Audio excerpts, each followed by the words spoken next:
So lately, I've really been enjoying Monster Hunter Rise, and I've been playing the absolutely ever living hell out of it. And I mean, how can you not enjoy this game? For a Monster Hunter game being so fast paced, being so snappy, so responsive, it's just impossible not to have fun while playing this game. Or I mean, I guess you technically can, but that's just my opinion, I guess. But in any case, I've been seeing a very interesting discussion as of late ever since this game came out. See, I had a couple of friends and some other people asking me that if this is technically Monster Hunter World 2, or if because we have Rise, is there any need to keep playing Monster Hunter World? Especially considering a couple of weeks ago, in order to get footage for this video, and just because of my own entertainment, I went back and played Monster Hunter World. And first and foremost, my god, if you do that, the amount of clunkiness and just general awkwardness you're gonna have in the controllers is gonna be mind blowing as all hell. But also, it led me to think that it's a very interesting topic. The fact that both Rise and World are not only two very unique and different takes on this genre, on this formula, on this game that is Monster Hunter, on this series, is what I want to say. But also how, whilst one doesn't replace the other, it is technically speaking, at least in my opinion, the best time to try out this series. And depending on what you want, you might gravitate toward Rise or towards World, but let me elaborate on that a little bit. Also, if you're wondering why this video is called Food for Thought,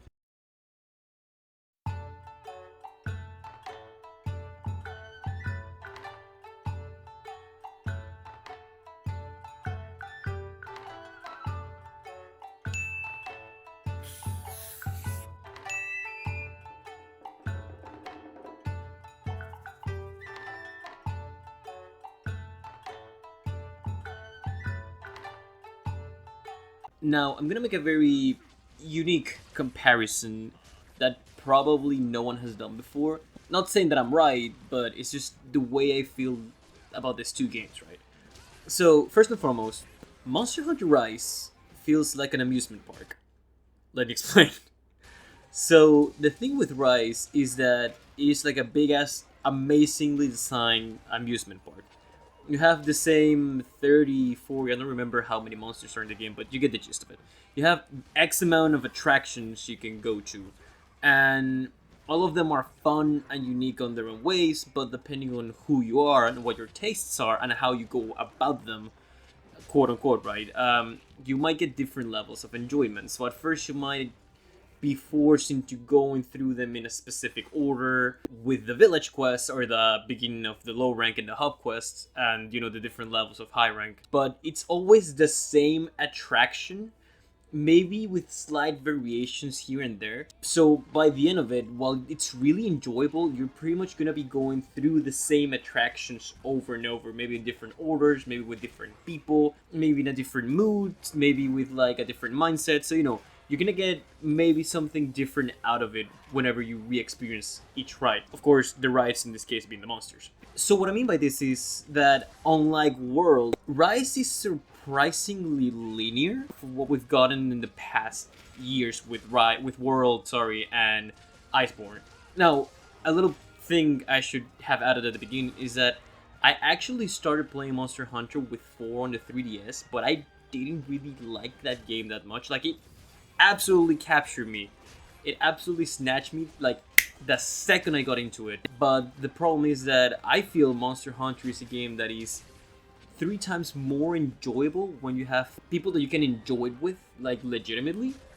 That's when the game is absolutely and utterly fun. For 4, I had no one to play with. So since I couldn't really connect with 4, I pretty much ended up leaving it to the side pretty fairly easily. I think I got until the second area of the game. I think that's where you fight Tetsukabra, and that's like where I stopped playing pretty much after I killed Tetsukabra. Ironically though, one thing that 4 did was introducing my favorite weapon, because Je suis monté, for me, Kinsegglaive, that's like, I adore that thing. That's my favorite weapon in the whole series so far. But anyways, going back to the previous comparison I was doing, so whilst Rise feels very linear, and this is coming from someone who hasn't really experienced the previous games, so I don't know if the previous games are like this or not. That's besides the point. World feels more to me like a treasure hunt in a massive city you've never been before. So you have your objective, if you might, whether that be to just fight cool monsters, do cool boss battles, get cool weaponry and armor, explore the world, or the fantastic story, in my opinion, which you bet I'm gonna be doing a video about at some point, because I do believe Monster Hunter World has a really good story. But whatever your objective is with World, you have various different ways to tackle it. Like, it's more free in that sense, so you're not gonna be doing things like as guided as in Rise, or you're not gonna be like in a straight line. You're gonna have to find different ways to work towards getting to the goal you want. So to find, let's say, your treasure, whatever that might be for you in World, may that be beating weaker monsters with different elemental properties to beat a specific monster that you're having troubles with, whether that be doing a little bit more gathering so you get better resources, whether that be getting all the Palico gadgets. God, I miss the Palico gadgets so much in Rise, by the way. That thing made each Palico so personalized, in my opinion, besides actually making the thing. And it's funny because, like, when I usually play World and Rise with my best friend, and because of the Palico gadget system, we had this thing in which his Palico used the Plunder Blade, so he was more belligerent, he liked battling and killing monsters, so he was like a little psycho, right? But in the fun way. And my cat was always using the healing tools, so he will be more of a nervous wreck for the most part. Like, he will be really worried and scared about fighting monsters, but his priority was always healing his Meowster, so, he was always there ready to, like, support. And that was, like, a really cute thing about World, right? So that's another thing you could do in that game. Do all the felines, like the bug trappers in the ancient forest, or was in the wild part ways, I can't remember right now. Yeah, so that's what I mean. You have many different ways to get to the same objective. And then you also have this massive world to explore, which is, while it was divided in various different areas, each single area in World is massively more intricate and fun to explore than all of the areas in Rise combined. Which is a shame, because Rise adds a lot of verticality and mobility, which is great for exploration with the water bug. But the locales aren't as fun to explore as in World. Even with the whole swords, scrolls thingy with the history behind the rampage and each locale, World had more depth in general. So each locale was more intricate. Like, you could literally spend hours fishing, which one of my best friends, for whatever fucking reason, really likes fishing in World, in Monster Hunter in general. This is, like, really peaceful for him. Great. Kudos to him for that. But at the same time, I spend hours just catching endemic life just to put on my room, right? The specific birds or fishes I wanted to have in my aquarium, for example. That was all super fun. All the locales were changed. Like, when you would go to the Coral Highlands and you would fight the Kirim, the fact that the whole sky was clouded, that shit was so awesome and set the mood so good for the whole fight and for the ambience of the area that it was so memorable. Rise doesn't really have that, which is a shame. You can tell there's a lot of history behind each locale, but all of them are not as fun to explore, even if they do have a lot of little secret corridors here and there. But anyways, that's the main thing. That's how I see both games. It's not that one is better than the other. It's just you're getting two different experiences. Rise is super fun. Rise is probably the most fun all of us in general have had with Monster Hunter in ages. Again, thanks to how fast it is, thanks to how responsive the controls are, thanks to the variety and customization in how you play with the switch kills.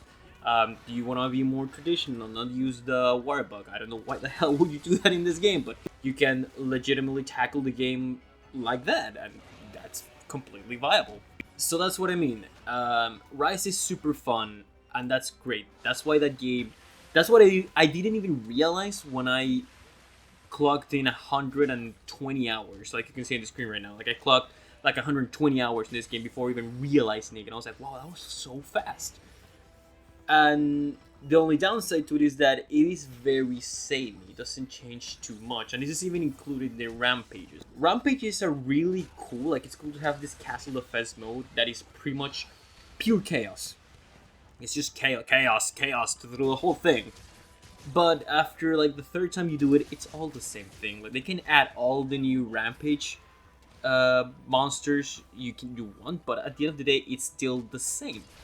So And it's not that it's a bad thing. I mean, if it's not broken, why try to fix it, you know? But when you compare it to Monster Hunter World, again, has way more depth. I mean, I clocked like 200 something hours from the game. You're probably going to be seeing it on screen right now, which is just mental to me. The fact that I spent so. Like, there were days that I would just play until late hours in the night, and then I had to go to work the next day, like at 8, 9, and I was a zombie the whole day, but I had to get my fix of Monster Hunter World. And then on top of that, with the story throwing you way many more monsters, way many more encounters, way many more variables, you also had an abundance of side quests, optional quests, event quests. Even when you finish like the quote unquote first part of the story with Sora, you had the whole deal with all of Yellow Dragons and Xeno'jiiva, and that was like a whole thing. And then on top of that, they added the siege with Kolth Taroth and all of this collabs with, Final Fantasy, The Witcher. And yes, I know Rise is gonna have collabs as well, but again, World just made everything so fresh and unique with each thing it added that it was so deep. Rise is just a really fun game with really fun battles, but that's it. And that's a good thing. Because ironically, I went to Rise with a more, I don't want to say professional, but a more hardcore mindset. That's the word. I went with a more hardcore mindset to Rise. I played that game non-stop since the day it came out. I breezed through the village quests. I breezed through most of the hub quests with my best friend. But then I realized, it's better to take this game and savor it, like with every battle you do. Because it feels better to me at the very least to take it a bit more casually, because I don't feel like it's as necessary to farm for decorations, for talismans, because most of the talismans are very automatic. Like, you just pop them and then just do a couple of hunts and they're there. Then, for example, when I'm playing with my best friend, when we play Brawl, we'll have like an objective. We need to finish the story. We need to finish. I was gonna say the Guiding Lands, but I want to keep these two base, World and Rise, because again, when the expansion or ultimate version of Rise, let's call it Ascension, comes out, I want to compare that a little bit more to Iceborne, because it is unfair to compare Rise with both base Monster Hunter World and Iceborne, because Iceborne is just a whole different beast altogether. So we'll tackle that whenever we decide to tackle that. But when we went to World, we had an objective, right? Get the story, fight all of the monsters, do the events, like the Final Fantasy ones, the Witcher ones, all of that. We'll just go at the game and just explore as much as we could from it. Rise came to a point in which we weren't in, and we didn't even really had an objective. We're like, oh, we just want to go hunting today, and then we'll get to the hub quest progress, but then we'll be like, okay, I kind of want to do a siege now. Oh, okay, I want to do a rampage quest now. And then it's like, oh, I kind of want to do an arena quest now. And, we will just go at it at our own pace. And that felt way more fitting with the style that Rise is going for, more fun. Not casual in the sense that it's for newbies only, even though it's the easiest game. Because, let's face it, even if it's the easiest Monster Hunter game, which it is, it's still a Monster Hunter game. So you are going to get your ass kicked here and there for sure. That's gonna happen no matter what. Even if you don't card, there's gonna be challenging points in the game. I mean, heck, look at Valstrax. A lot of people were saying he's really hard. I haven't got to him yet because we haven't gotten to Hunter Rank 100. Again, being very casual with Rise, right? But with World, I started more casual because I was more scared. It was more intimidating getting into the game because it felt so massive. It felt so overwhelming. Rise is more streamlined at first, of course, with all of its, tutorial quests. World was like, boom, there's a world. Go do a bunch of quests, go kill a bunch of monsters, and try to get used to the system. And eventually, I was scheduling hunts with my friends and family members, because I even convinced some of my family members to play this game. I convinced so many people to play this game. I think Capcom should have given me a little bit of a discount with Rise. But I went so hardcore with World that it was just ridiculous. The amount of hours and just fun I put in that game, the amount of time I dedicated to that game is probably only rivaled with Breath of the Wild and Genshin Impact at this point in my life. And that also fits into the fact that both games focus on two different things. When you start World, it's like this huge epic cutscene explaining to you way more about the world of Monster Hunter. Not intended to be a pun, but it works. And that's one thing that I like about World. Like, it just threw you into this whole new world that nobody knew, and then you had to explore every single mystery of it. And like, what the hell is the Elder Crossing? Why is Sora Magdaros doing what it's doing? What the hell is Nergigante? Like, all of that was really intriguing. The story and the scope of it, paired with the gameplay and how grandiose everything looked, made the game so appealing. Rise is more simple, for sure. It's like, you're a member of this village, you're the only hunter, the only actual hunter of this village, and you have to avoid this massive amount of monsters trying to come and destroy your hometown. That's pretty much it. But God, every single one of those boss fights, every single one of those castle defense quests, they're so much fun. Like, it's the music adds so much to it in this game, and it's also thanks, in no small part, of course, thanks to the fact that it goes for a very interesting and fun style. Like, the whole, like, with all of this very popular iconography of like Asian Japan, ninjas, a lot of things that we really love in the West, that already easily frames Rise as a really fun experience. Ironically, I feel like I like the story world more, but I only like a handful of characters in World, and I don't really give a shit about the rest of them. Whereas in Rise, I care about every single fucking villager in Kamura, especially Yomogi. She's the only real reason we need to protect this freaking village from that rampage, because that smile and that dango song. But you don't really get to know them that much because the story doesn't really focus on them. The story doesn't really focus on much, to be honest. Besides, the rampage and the monsters. And even the reason why the rampage is happening, to be honest, to me, it wasn't even all that interesting. It made sense and it was kind of cool, but it's like, oh, it's just this. Oh, okay. I mean, cool. And again, that's fine. I might sound like I'm giving Rise a hard time, but again, I can't say much more besides it's really fun without getting too much in depth, which I'm gonna save for another video another time. And this is already getting a bit longer than I wanted to, so I'm gonna try to wrap things up quickly. But on that note, it feels interesting also seeing a lot of people arguing that Rise felt lacking at first. And I mean, I do get that because we kind of got the whole base game split in 3 parts. But then again, we only had to wait like a month or two for 2.0, and that brought 3 new Elder Dragons. If I remember correctly, it was Teo, Kushala, and Camelios, as well as a bunch of Apex on the field, which was really fun, and a couple more, like, and it even brought Magna Mal into the Rampage quest, which was long overdue, like, by that point, to be honest.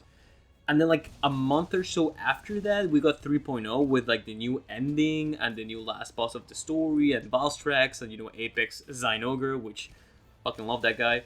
Even though I feel like the fact that the credits with that amazing and gorgeous ass song played at the ending of the village quests kind of ruined the possible ending we could have had at the end of 3.0. If they could have just somehow adapted and swapped the ending for 3.0 into the ending of the village quest and then the credit scenes to the ending of 3.0, that would have been like perfect in that sense, and it would have made the story a bit more enjoyable, in my opinion. But also, people need to understand that there's a discussion of how much money should you pay versus how much time are you able to put into a game before you finish it. And I mean, even with Rise, even in the state it came out, you could easily pour around 50 to 70 hours into the game. And that's more than enough for the price it came out. But then you got like 2 more updates for free that even added more into it. And we're going to be getting, even more events, more event quests, collab quests. All of those things are going to make the game more meaty. And people also need to understand that besides actually coming during the pandemic, Rise had a lot of shit, or they released one specific very shitty thing that happened during its development, which if you haven't heard of, if you haven't researched it or read about it, look it up. It's like very fucked what happened, and I'm still surprised the game came out as good as it did.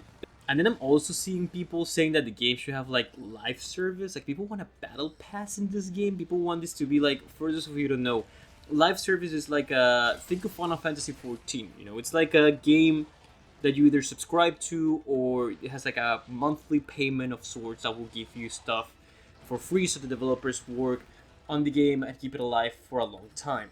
Monster Hunter is not about that. I don't know why the hell people think a battle pass in Monster Hunter is necessary, but like stop.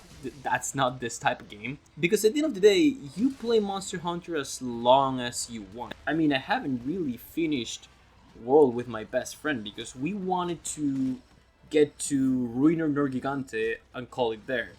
But we haven't even done that yet. We're probably gonna do it at some point, but we haven't even done that yet. Rise, I wanna wait till the expansion Ultimate version Ascension that is gonna come up because that's gonna be amazing as well, and I'm definitely gonna go get that. But I'm still gonna be playing Rise because I mean, I want to see Valstrax and I want to fight that thing, you know, and I also want to keep playing the game because it's just so damn amazing. But at the end of the day, to me, it's just the fact that this is the best moment, thanks to these two games, to get into this franchise if you haven't yet. They're both great as your first Monster Hunter experience. Rise will give you so much content only on its base form that you're gonna be so overwhelmed. But if you put in the time, it's gonna be so memorable that I assure you it's gonna be one of your favorite games ever. Rise is also very content heavy at the moment, but also you're gonna be having a fun ass experience like no other in the series so far. I think you can get a demo for both games on PS4 and Switch respectively. I don't know about PC, maybe, I'm not sure. But I mean, if you're curious, just give it a try because I feel like more people should play these two games, or at least one of them, because a lot of effort was put into them to make them so good and well made, so memorable as they are. And in that vein, I feel right now is the best time to be playing Monster Hunter because it's no longer as niche of a franchise as it used to be. It's still not mainstream. I wouldn't call it mainstream yet, but it's definitely more out there than it used to be before. I'm more well known, but also way more people are migrating to this game, thanks in no small part to World, of course, but also because Rise has been getting so much praise because, again, it's such a fun game. And I hate repeating myself so much, but it is just true. Rise is so freaking fun. So at the end of the day, you have two amazing games that you can enjoy either by yourself or with friends that will give you countless of hours of fun. If that's not a blessing to have as a gamer, I don't know what to tell you.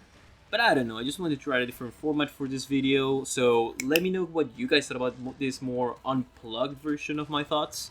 If you liked it, if you hated it, if you want me to tackle another subject, just let me know. I would really like to talk more about other games without having to rely on scripts and heavy editing and all that. And also, go play Monster Hunter. Go at least try it. It's so much fun. I just want more people to try these games. But anyways, if you end up doing it, let me know in the comment section. Do you play Monster Hunter? Do you play Monster Hunter World or Rise? Did one replace the other? Or do you still play both of them strongly? Let me know down in the comment section.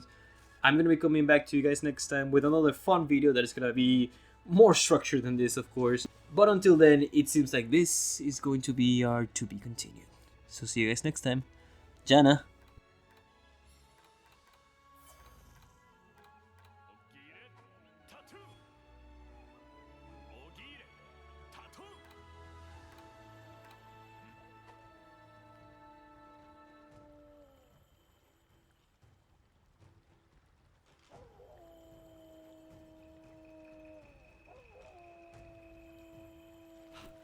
Club Utena!